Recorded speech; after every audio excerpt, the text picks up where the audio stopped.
Olivier Merkel, vous travaillez donc en tant que chef de l'évaluation liée aux nouvelles technologies à l'ANSES. L'ANSES, c'est l'Agence nationale de sécurité sanitaire de l'alimentation, de l'environnement et du travail.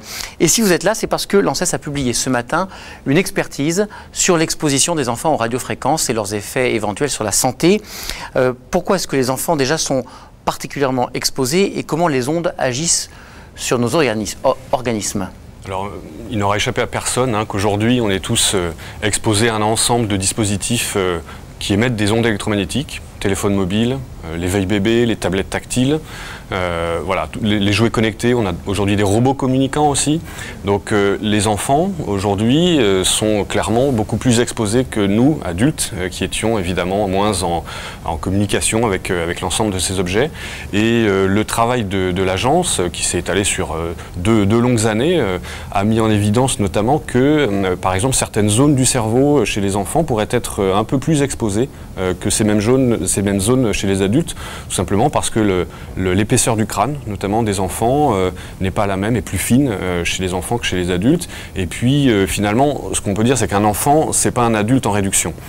L'enfant a des caractéristiques anatomiques, morphologiques qui sont vraiment différentes. Et du coup, lorsqu'on met un téléphone mobile, par exemple, contre l'oreille, on a du coup une absorption des rayonnements qui n'est pas la même chez l'enfant que chez l'adulte. Alors, quelles sont les conséquences éventuelles sur la santé des enfants que vous avez pu pointer dans votre travail? Alors donc ça c'était le premier élément, effectivement, des enfants potentiellement plus exposés que les adultes. Et puis deuxième élément, nous avons passé en revue toutes les études qui ont été réalisées sur cette question de la réalité des effets spécifiques des ondes électromagnétiques sur la santé des enfants.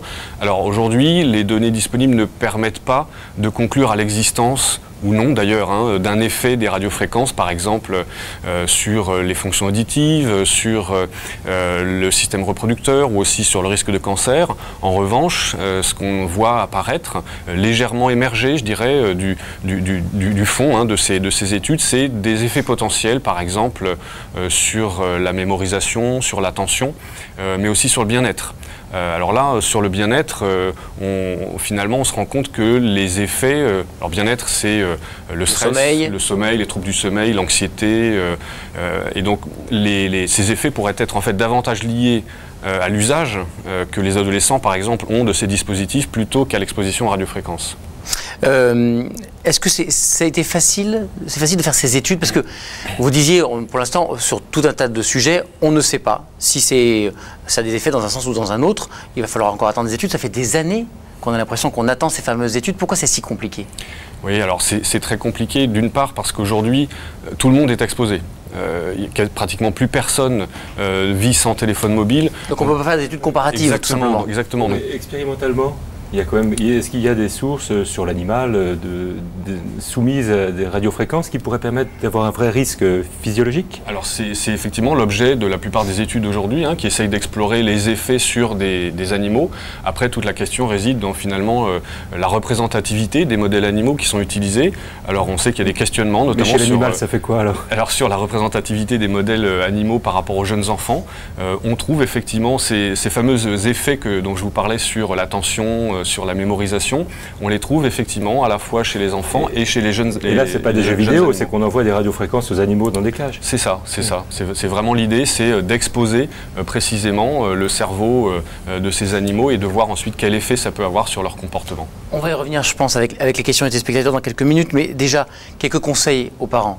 Est-ce que le rapport que vous venez de publier aujourd'hui, qui est à côté de vous là, la conclusion, c'est on supprime au maximum les ondes, les tablettes, les babyphones, etc. ou pas? Non, de toute façon, les recommandations de l'agence sur ce sujet, elles sont valables aujourd'hui. On les formule pour les enfants, mais on les formulait déjà pour les adultes et l'ensemble de la population, spécifiquement pour les enfants qui, je le rappelle, sont plus exposés.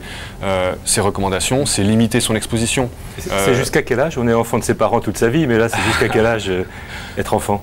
être enfant, on ne peut pas dire aujourd'hui, on ne peut pas donner d'âge. Sur cette question des effets sur la santé des radiofréquences, on ne peut pas donner un âge limite. En revanche, il faut retarder l'âge de la première utilisation du téléphone mobile. Voilà, ça c'est un premier conseil. Et puis le kit main libre, c'est ce qu'on a toujours dit finalement. Le meilleur moyen de réduire son exposition, c'est encore d'utiliser un kit main libre, d'éloigner finalement la source de rayonnement du corps. Le Wi-Fi est interdit dans les crèches aujourd'hui. Hein. Oui, c'est une loi qui a été votée il y a 2 ans sur ce sujet. Oui, c'est une mesure de précaution. Un décret